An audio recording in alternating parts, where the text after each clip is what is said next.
জনপ্রিয় অভিনেত্রী আজমেরী হক বাঁধন অভিনয়ের দক্ষতা ও সৌন্দর্যে দর্শকদের মন জয় করে চলেছেন।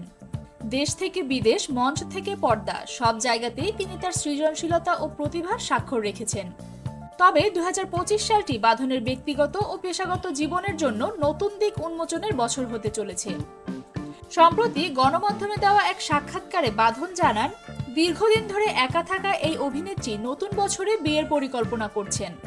তিনি বলেন, পরিবার থেকে পাত্র খোঁজা হচ্ছে, মনের মতো পাত্র পেলে নতুন বছরেই বিয়ের সিদ্ধান্ত নেব। বিয়ে আমার কাছে খুবই গুরুত্বপূর্ণ একটি বিষয়, তাই এ বিষয়ে ধৈর্য ধরে সিদ্ধান্ত নিতে চাই।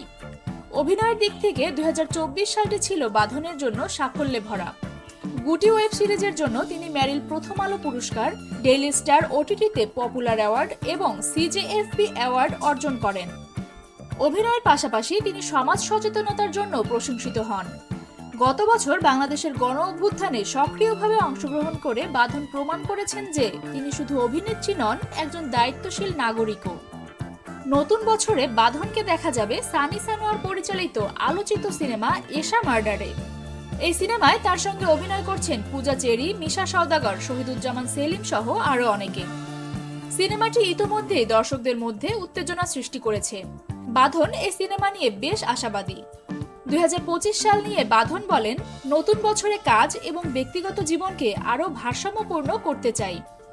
আশা করি সংস্কৃতি অঙ্গনের চলমান সংস্কার শিল্পীদের জন্য আরো সুযোগ তৈরি করবে। বাঁধনের ব্যক্তিগত জীবনের এই নতুন মোড় এবং পেশাগত জীবনের সাফল্য তার ভক্ত অনুরাগীদের আরো উৎসাহী করে তুলেছে। মনের মতো সঙ্গী পেলে নতুন বছরের মধ্যে বাঁধনের বিয়ে ভক্তদের জন্য হতে পারে আরো একটি বড় চমক। বিনোদনমূলক সকল ভিডিও সবার আগে পেতে এখনই সাবস্ক্রাইব করুন নবযুগ টিভি এন্টারটেইনমেন্ট।